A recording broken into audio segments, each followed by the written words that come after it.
Bien, hola, buenas tardes. Estamos acá con el primer capítulo o episodio de la Radio Gulag, llevado a cabo por mi persona y mi compañero Haroldo Cavas. Yo soy José David Muñoz. Y bueno, la idea de esto es que sirva como una ventana independiente y propia de nosotros para bueno, expresar algunas opiniones, conceptos y dialogar un poco sobre el acontecer general de lo que sucede en el mundo. Arnoldo, ¿qué tal todo? Todo bien, José. Por allá. Bien, todo tranquilo, todo chévere. Aquí todavía convulsionado con lo de la reina y tú que fuiste habitante del Reino Unido y que eres un entusiasta Un, sub, defensor de ciertos un aspectos de la monarquía, súbdito entusiasta. ¿qué opinión te merece los eventos que se han presentado estos días? No, pues, como dices tú, todavía conmocionado con, con la desaparición física de la reina, ¿no? Si bien tenía 95, 96 años, eh, como decía en estos días Piers Morgan, uno no se imagina el Reino Unido sin la reina Isabel, ¿no? O sea, pasó eh, por momentos bien convulsos de la historia británica, estuvo la reina a la cabeza de la corona, ¿no? Entonces es bastante difícil imaginarse al Reino Unido sin ella a la cabeza de su monarquía. Claro. A mí particularmente por ejemplo, todo está como muy fresco todavía, ¿no? Pero, por ejemplo, hoy, 14 de septiembre, me llama mucho la atención lo que se ha presentado con ciertas protestas, con ciertas personas que, bueno, en Edimburgo quizás hubo una reunión más grande de personas, ¿no? Hubo una conjunción de personas más llamativa que, por ejemplo, lo que se ha presentado como tal en la isla de Inglaterra, pero llama la atención como la cobertura que le han dado a ciertas personas que, evidentemente, si tienes a cientos de miles haciendo la cola por ver a la reina, parece como ínfimo tener a una sola persona con la pancarta con un mensaje de protesta que, en cierto Sí, modo, tampoco es relevante, ¿no? sí, correcto. Y no, y eso al final termina siendo un poco paradójico que, que se quejen de tener una monarquía y tengan el derecho a quejarse de tener una monarquía, ¿no? O sea, eh, en muchas ocasiones se quejan porque miran en la monarquía una figura arcaica, pero no es el caso, no es una monarquía, no estamos hablando de los Tudor, no estamos hablando de Enrique VIII, no estamos hablando incluso de la tocaya de la reina, no estamos hablando de Isabel I, estamos hablando de una monarquía parlamentaria donde la figura del monarca es simbólica y en realidad al final lo que termina importando es cómo ejerza ese monarca el poder del símbolo de la figura que representa, ¿no? Entonces, eh, no sé, a mí me parece un poco marginal esas protestas que se pueden dar dentro del Reino Unido por la aún existencia de la monarquía. Sí me llama la atención eh, el- las manifestaciones en otros países, ¿no? O sea, por lo menos en Argentina incluso se llegó a celebrar el fallecimiento Claro. de la reina, ¿no? Pero supongo que hay otros elementos, eh, no sé, el conflicto de las Malvinas se le achaca mucho a la reina, o sea, no sé, no, Sí, ¿no? no, Y lo otro es como, por lo menos a mí me causa mucha risa lo de Argentina porque volvemos a lo que nosotros permanentemente decimos, ¿no? Que es como esta planificación que se tiene del mundo post. Entonces, claro, vamos a salir a celebrar que la reina falleció, pero no porque la reina haya fallecido, las Falkland ahora van a pertenecer exacto. nuevamente a la República Argentina, ¿no? Entonces, básicamente es como una alegría de tísico, como suelen decir. Yo creo que ahí es donde yo discuto esta situación de protesta. Es como que, bueno, ciertamente tienes el derecho y la potestad porque se supone y asumimos que estamos en países donde todavía se puede ejercer esa libertad, pero más allá de eso, creo que también está como la figura de respeto. O sea, simplemente, bueno, no soy pro monarquía, realmente es un hecho que no me interesa y ni siquiera tengo por qué apersonarme ahí ¿entiendes? A hacer toda esta gran alaraca, porque por ejemplo está también lo que pasó con el muchacho que estaba puteando a Andrés.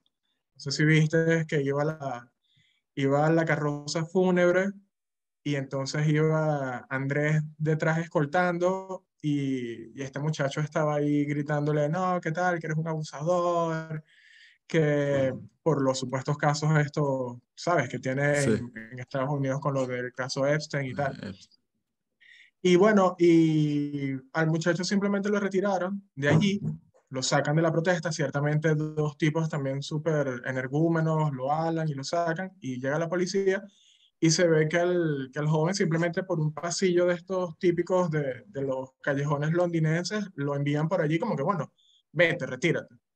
Pero incluso se dijo que el joven está detenido, entonces también se ve que ha servido como un poco para exacerbar estos ánimos, ¿sabes? De todo lo que está pasando y toda esta convulsión y quizás también impulsar el movimiento antimonarquía, al menos el británico.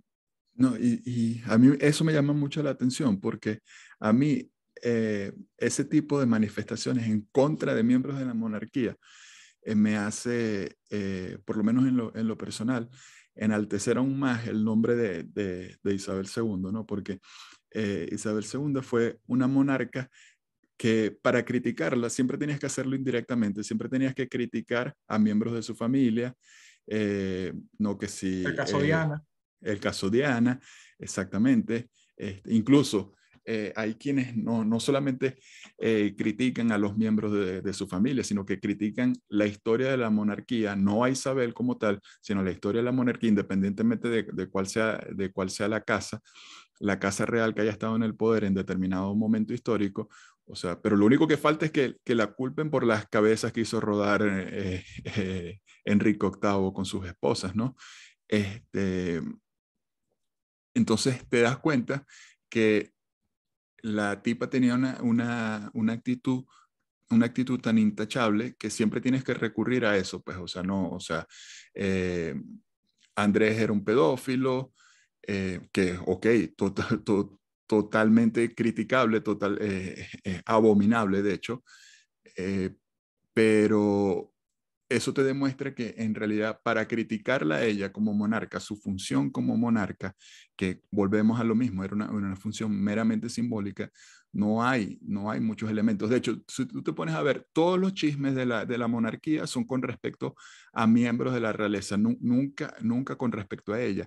Y eso Claro. es demasiado raro porque ella es monarca en la segunda mitad del siglo XX, en una época de información, incluso de filtración. Y yo creo que hay más chismes, hay más bulos.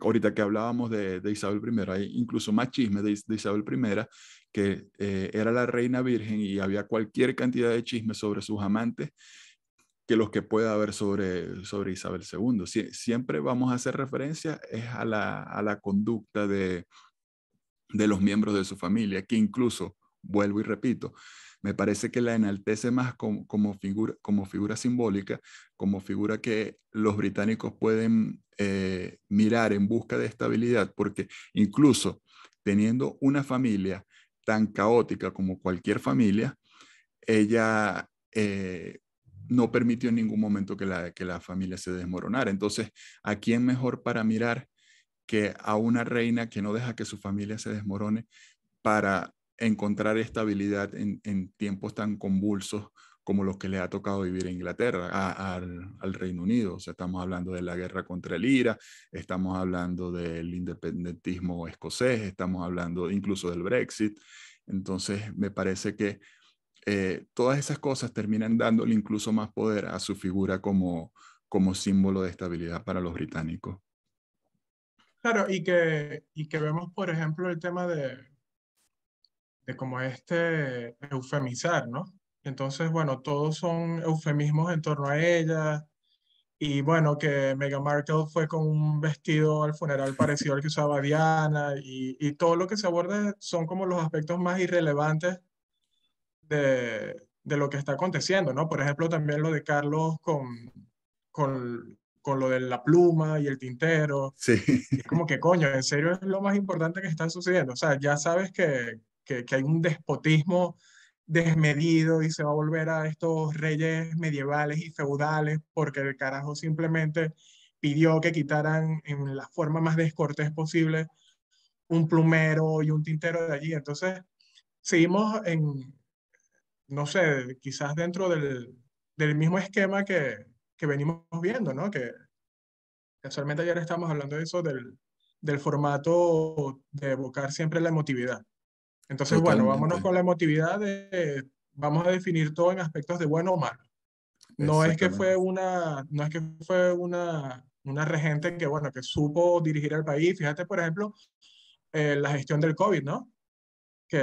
Bueno, básicamente no son potestades de ella, pero básicamente creo que hay que reconocerle que su discurso cuando comenzó la crisis del COVID a la población del Reino Unido fue bastante elocuente o sea, fue mucho más sosegado que, por ejemplo, lo que pasó en Estados Unidos con toda esta locura entre Fauci y Trump, lo que pasó aquí en España con Pedro Sánchez, Fernando Simón, la gestión general, la particular, la que hubo en las comunidades autónomas. Y bueno, yo creo que al final también uno como ciudadano debería terminar evaluando eso, ¿no? ¿Cuáles realmente fueron los aspectos de gestión? Y creo que allí a ella no hay mucho que imputarle. Exacto, o sea, es que eh, siempre se dice que los monarcas en estos tiempos, o por lo menos en países como lo que es el Reino Unido, no tienen poder real, pero sí tienen un poder simbólico, ¿no? Pero y cuando tú sabes usar el poder de ese símbolo, ese poder que no es real termina convirtiéndose en poder de influencia y ella lo supo usar muy bien. O sea, recuerda que ella llega al trono justo cuando empieza la Guerra Fría y cuando se estaba desmoronando el Imperio Británico. Y muchos de esos países que estaban dejando de formar parte del Imperio Británico ya empezaban a coquetear con los socialistas, con los comunistas, con los soviéticos. Y es ella con ese poder de influencia, con ese poder simbólico, es ella la que los aleja de los soviéticos, la que los aleja del otro bloque y los atrae hacia lo que termina siendo el bloque occidental. Entonces, Claro. quizás no es un poder eh, político real a la vieja usanza, pero sin duda tenía un poder de influencia, pues, y que es un poder de influencia que emana de ella como figura. No, y que es análogo quizás a todas las monarquías que aún se mantienen. O sea, que vienen a ser simplemente un freno, se podría decir, por mandato constitucional a lo que la política o el gobierno o los gobiernos vienen haciendo con borrar lo que es la división entre el Estado y el gobierno. Entonces, nada, se vuelven un garante y claro, o sea, yo en lo personal no me considero tampoco pro monarquía, ¿no? Pero sí entiendo el rol actual que tiene. Y podemos ver que, por ejemplo, en países como Inglaterra, en Suecia, en España, quizás se mantiene un vilo de respeto a la institucionalidad precisamente porque tienes ese freno constante que es la figura del rey. Y como bien dices tú, ¿no? Que todo este amparo moral y de reflejo que sin duda alguna mantiene con muchísima de la población. Hay que ver, por ejemplo, que quizás cuando se dan estos movimientos secesionistas y se hace la propuesta acá en España bueno, de la independencia de Cataluña, se esperaba que fuese abrumadora el apoyo, ¿no? Y lo que recibieron más bien fue la cantidad de banderas en todas las ciudades de España en apoyo precisamente a la corona y al Estado integral español. Entonces creo que también en Inglaterra, incluso presentándose lo que se produjo, ¿no? Con el Brexit y toda esta serie de situaciones, también la reina quizás supo como maniobrar muy bien en eso, ¿no? Y precisamente lo hace no interfiriendo en lo que fue la misma voluntad de la población en Inglaterra. Entonces, de bola, o sea, es también entender que quizás a nivel histórico, todo este bagaje que nosotros tenemos y que hemos recibido a nivel educacional del no, es que la monarquía y los reyes y el salvajismo y lo que quisieron es hacernos sus vasallos y destruir todo y apropiarse de las riquezas, pero bueno, claro, esta es una visión bastante Exactamente. poco imparcial, ¿no? También tienes que mostrar aquellos elementos bueno, que también han coadyuvado. Y creo que, por ejemplo, con esto de Isabel, se ha visto bastante con esta división de criterios que existe en estos momentos en lo que fueron las colonias británicas de África. Que fíjate que está bastante dividido y entonces hay ciertos presidentes que, bueno, siguen con este rencor y con esta molestia de coño, pero es que ellos llegaron aquí y lo que hicieron fue simplemente colonizarnos y llevarse nuestras riquezas. Y hay otros que creo que ciertamente, o sea, tienes que entender el momento histórico, las circunstancias que hace también a un Estado accionarse sobre o accionar sobre otro Estado de la forma en la que se hacía X, cuando realmente el colonialismo era algo palpable, ¿no? No este colonialismo solapado que evidentemente aún existe, pero que sin duda alguna también es menor al de muchos siglos atrás, ¿no? O varios siglos atrás. No, totalmente. Es que fíjate, me parece injusto que se juzgue a las monarquías en función de lo que fueron en algún momento, cuando en realidad son instituciones totalmente distintas a eso que fueron. O sea, no puedes comparar a la reina Isabel I a la reina Isabel II con Isabel I, por ejemplo. No puedes comparar ahorita en España, tú que estás en España, no puedes comparar a Felipe VI, no lo puedes comparar con, no sé, con Fernando VII, por ejemplo. Y son monarcas que han sabido eh, evolucionar con los tiempos, con la dinámica de las sociedades, ¿no? Y han sabido incluso en muchas ocasiones, aunque parezca paradójico, han sabido mantener sus estados dentro de las figuras democráticas e incluso, bueno, tú estás en España y hemos comentado mucho ¿te acuerdas? Lo del libro de Javier Cercas y la función del rey durante el intento de Claro, golpe de Estado el 23 de febrero, ¿no? claro. Como siempre se buscaba para legitimar cualquier acción en contra del gobierno, se buscaba el apoyo del rey. Y eso era lo que legitimaba y lo que atraía a otras personas a sumarse al golpe de Estado, porque era la figura del rey. Es que es eso, ese símbolo del rey termina siendo una Un figura de amparo. estabilidad. Exactamente, Un exactamente. O sea, amparo que te brinda, o sea, no sé, la legalidad, por decirlo así, la legalidad que el rey le puede otorgar, pero paradójicamente cuestionas la misma legalidad que el rey te puede otorgar, ¿no? Pero la necesitas.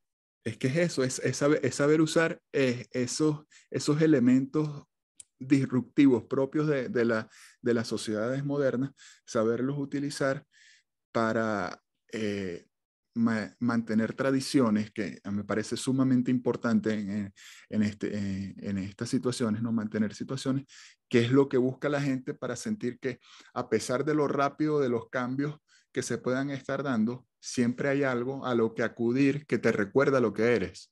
O sea, y me parece que eso es sumamente importante, me parece, en el caso de España y de Inglaterra, de Reino Unido, me parece que eso ha sido uno de los elementos más importantes que han sabido aportar los reyes que han tenido en los últimos años. Claro, es Bueno, en el como un caso de hilo Inglaterra, conductor, no en los últimos años, casi que en un siglo, que es la misma reina. claro, es como un hilo conductor histórico, Exactamente. que, que por cierto es lo que se podría ver como una disrupción con un cuasi monarca, que también es uno de los temas bueno, que tenemos que tocar, ¿no? Que es la muerte del señor Mikhail Gorbachev, Sí, como tú lo denominas, el comunista favorito de Occidente. totalmente. El golden boy del, del comunismo, ¿no? Y antes de pasar a ese tema, hay algo que me termina de llamar la atención con respecto a la muerte de la reina Isabel, que es que los que más celebran es la izquierda. Eso ya te indica el valor del monarca, ¿no? O sea, cuando es la izquierda la que celebra la desaparición física del símbolo, te indica que es un obstáculo Claro. para imponer las nuevas corrientes de pensamiento, ¿no? No, y que también, por ejemplo, o sea, es sumamente interesante porque es muy cercana, o sea, son muy cercanas las dos muertes, ¿no? La de Gorbachev y la de la reina Isabel, ¿no? Totalmente, Isabel es que II. fíjate que siempre se ha dicho que el siglo XXI empieza con los atentados del 11 de septiembre, pero yo creo que el siglo XX lo terminamos de cerrar fue en las últimas 2 semanas, con la muerte de esas dos figuras, ¿no? Con la muerte de Mikhail Gorbachev y de la reina Isabel. Yo creo que ya termina siendo, que con 22 años de retraso, termina siendo ya el cierre de lo que fue el siglo XX, quizás dos de las figuras más importantes del siglo pasado, ¿no? Ahora, ¿por qué consideras tú que, por ejemplo, no fue o no ha sido tan mediático? Por ejemplo, evidentemente también han existido, ¿no? Estas protestas o estas manifestaciones agradeciendo bueno, que Gorbachev ya no está en el plano físico, ¿no? Y evidentemente esto también viene de los grupos más severos y más dogmáticos de la derecha, no sé, mundial, por decirlo así, ¿no? Bueno, que celebran que el último bastión, por decirlo así, de lo que fue la Unión Soviética ya no está acá.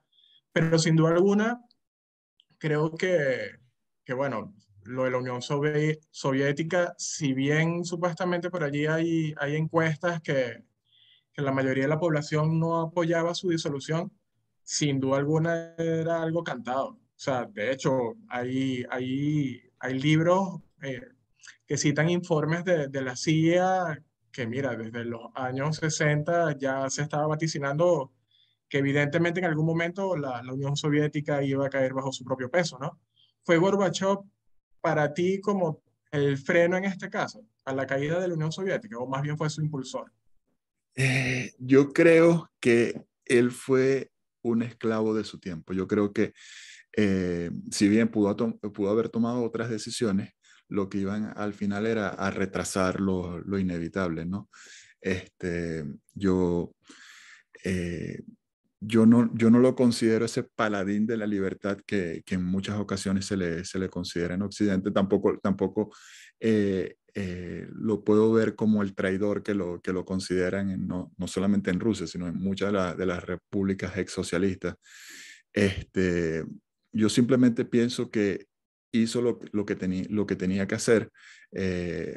Lo que tenía que hacer un hombre inteligente, ¿no? Porque, vuelvo y te repito, de hacer pudo haber hecho otra cosa, pudo haberse mantenido en la terquedad de mantener un modelo que era inviable, ¿no? O sea, lo hemos visto, ¿no? Nosotros que somos americanos tenemos el ejemplo de Cuba, tenemos el ejemplo de Venezuela, o sea, y no solamente el hecho de mantener modelos inviables, sino países que han tomado la decisión de implementar hoy en día esos modelos vencidos, esos modelos obsoletos, ¿no? Entonces, de hacer pudo haber hecho otra cosa, ¿no?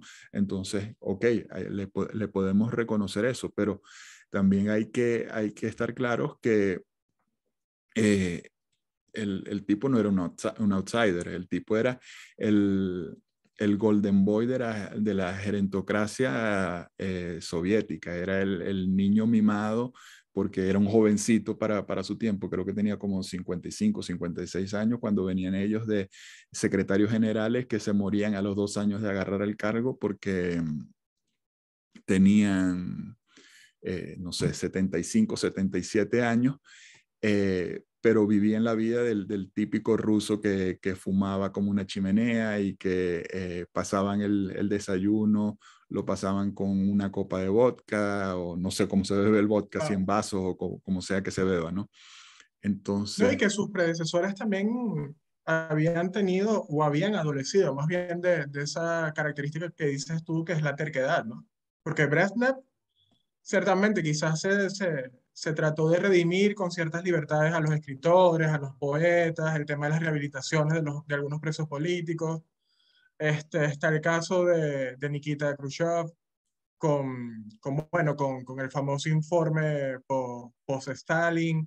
Entonces, ¿sabes? Ahora no es que nosotros somos malos, sino que Stalin era el malo, él fue el que cometió los errores y bueno, nosotros lo acompañamos hasta cierto punto, pero ciertamente el camarada se equivocó, la defenestración y luego lo que hacen con Beria, que bueno, básicamente fue un barrido general, ¿no? Y quizás sí creo, yo particularmente, yo sí creo que Gorbachev olió el momento histórico, ¿no? Y este anhelo que tienen, o sea, creo que muchísimos seres humanos, que es lo que los griegos llamaban el timos, que es este anhelo de pasar en la historia, ¿no? Y sin pero, duda alguna, yo sí creo que si bien existía una inercia, Gorbachev supo leerla y utilizarla a su favor para precisamente catapultarse a nivel histórico como lo hizo. Y fíjate que Gorbachev no pasa la historia simplemente como el último secretario general del Partido Comunista de la Unión Soviética, ¿no? Acá el presidente, sino que él pasa como este coño y se lleva su premio Nobel de la Paz porque la caída del muro de Berlín y la perestroika y el glasnost, y él es el que comienza con este proceso reformador y pero, siempre se lo atribuyen a él. pero ¿tú crees que sus acciones hayan estado motivadas en función de cambiar el modelo, o eso fue la consecuencia de, de una actitud que iba más dirigida a mantenerse en el poder y que se dio cuenta que era insostenible con el viejo modelo? No sé, o sea, Es que, sin duda alguna, creo que es evidente a nivel histórico que el modelo ya no tenía cualidades, ¿no? Y esto se ve posteriormente cuando Yeltsin se vuelve el gran opositor de Gorbachev. O exacto. sea, y se vuelven enemigos acérrimos viniendo básicamente de los mismos sectores políticos. Es que yo lo veo así, yo lo veo como que él lo que quería era mantener el poder, pero no contaba con el obstáculo que terminó siendo Boris Yeltsin, que se le metió en el camino y no hubo manera de sacarlo. Yo creo que es esto, ¿sabes? El olió del momento y es como lo que hace Santos en Colombia. Es de, bueno, yo simplemente puedo ser el presidente que logre pactar y desmovilizar a las Fuerzas Armadas Revolucionarias de Colombia y pasar a la historia con lo que esto representa, que fíjate que Uribe no lo había hecho, o sea, de hecho, Uribe es negado, cerrado de pleno a hacerlo, y Totalmente. Santos, o sea, fíjate la figura de Santos ahorita, o sea, Santos honestamente creo que si se mide su gestión es un presidente sin pena ni gloria, pero es el presidente que al menos nominalmente logró desmovilizar a las Fuerzas Armadas Revolucionarias de Colombia. ¿Que Y, sucedió o no sucedió en la generalidad con todos los frentes y todo esto? Bueno, ya es otra cosa, pero por lo menos recibió su Nobel de la Paz y exacto, ahí está inscrito su nombre. tiene esa chapa para presentarse ante cualquiera, ¿no? Exacto. Mira, o sea, yo soy el único que tiene esto aquí. Lo Este, mismo que pasa con Miji Gorbachev. exactamente. Pero es que a mí por lo menos, a mí me resulta chocante. Tú sabes que los dos elementos icónicos de su reforma eran la glasnost y la perestroika, ¿no? Perestroika. Ujú. Entonces, a mí me llama la atención que por lo menos la glasnost, que creo que significaba apertura, que era básicamente decir siempre la verdad a la nación, la impulse un tipo que 3 años antes, siendo él ya el líder máximo de la Unión Soviética, eh, haya ocultado toda la información que ocultó con respecto al accidente de Chernóbil, ¿no? Y que eso causó cualquier cantidad de muertes que se pudieron haber evitado. Entonces, eh, a mí me parece no, bastante hipócrita de su parte que esas sean sus banderas, ¿no? O sea, por eso es que no lo termino de ver como, como alguien que lo hizo por altruismo, por, por amor a la libertad, como, como se pinta aquí en Occidente, sino que yo simplemente pienso que fue hijo de las circunstancias y sus intenciones eran otras y esto fue lo que le salió, pues. Claro, pero fíjate que sí, que bueno, yo aquí ya esto es como reafirmando mi hipótesis, ¿no? Es que por eso es que yo termino de entender que él, llevado por el juego de la política, decide precisamente hacer esto, ¿entiendes? Es como que, coño, lo que me queda, mira, yo puedo pasar a la historia como un Brezhnev, que básicamente Brezhnev es un coño que, ¿entiendes? O sea, ¿qué te digo? Continuaron ciertos funcionamientos con ciertas checas, no fue que se liberó a la totalidad de los presos políticos, no fue que volvieron las libertades plenas a la Unión Soviética. Está el caso de Gorbachev y su gestión, donde, por ejemplo, se le pagaba con vodka a los profesores por la horrible crisis económica que tenían. Pero sí, yo sí percibo que tú para ser político tienes que ser un coño muy astuto, ¿no? Si quieres, o sea, preservar tu legado, al menos a nivel histórico. Y es un coño que, bueno, mira, si tengo que cambiar de curso, lo voy a hacer porque al final yo soy un producto y mi producto soy yo como político, o sea, y lo que me interesa simplemente es mi nombre, en este caso lo que vendría a ser tu marca, ¿no? Que eres tú y bueno, lo que a futuro todo puedas sacar de ello. Eh, eh, me, comentándote esto, me recuerda mucho o me trae mucho a la cabeza lo que está pasando ahorita en México. No sé si lo has visto con lo de esta absorción que se está haciendo la Guardia Nacional por parte de la Sedena, que es la Secretaría de Defensa Nacional. Entonces, nada, se ha presentado, ya fue aprobado, pero la Guardia Nacional fue creada en el año 2019, o sea, bajo el mandato de López Obrador, perdón. Y la idea es básicamente lo de esta conceptualización de la Guardia Nacional, ¿no? De, bueno, que sea una fuerza de orden público principalmente. Y bueno, al momento que se le hace la entrevista a López Obrador, el tipo dice que bueno, que él recapacitó. ¿Entiendes? Entonces es como que, bueno, yo creo una organización, un organismo de defensa del orden público, pero después cuando es adscrito o cuando hacemos que sea absorbido por la fuerza militar, con todas las críticas bueno, violaciones a los derechos humanos, de brutalidad militar, mucho más con lo que acaba de pasar con lo de los informes de Ayotzinapa y todo esto. Entonces, fíjate que el carajo simplemente lo que dice es, bueno, es que cambié de parecer y, o sea, me equivoqué. O sea, evidentemente no hay nada malo en esto porque yo también soy humano y estoy en mi derecho de hacerlo. Y con eso te resuelven la situación y listo. Totalmente, totalmente. O sea, de hecho, López Obrador tuvo un cambio de opinión también hace poco con respecto a la explotación de litio.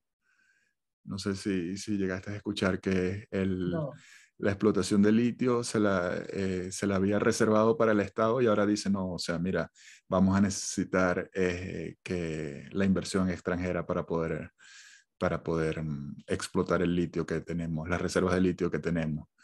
Pero bueno, ya veo que nos está quedando poco tiempo, ¿no, José? sí, si quieres lo dejamos este episodio hasta acá. Y bueno, nada, la idea es hacerlo en corto plazo, al menos quincenal, y evidentemente así tendremos bastante material siempre para estar tocando por acá. El de hoy no Perfecto. estuvo tan divertido, Sí, porque no hubo estamos chiste, serios, no hubo chiste, estamos un poco serios, estamos demasiado. un poco serios. Pero pues, por lo menos como piloto ahí, eh, yo tenía varios chistes reservados, no sé por qué me los salté. Bueno, nada, entonces lo dejamos hasta acá. Esta es la Radio Gulag con Haroldo Cabas y José David Muñoz. Hasta la próxima entrega. Nos vemos, Haroldo. Nos vemos.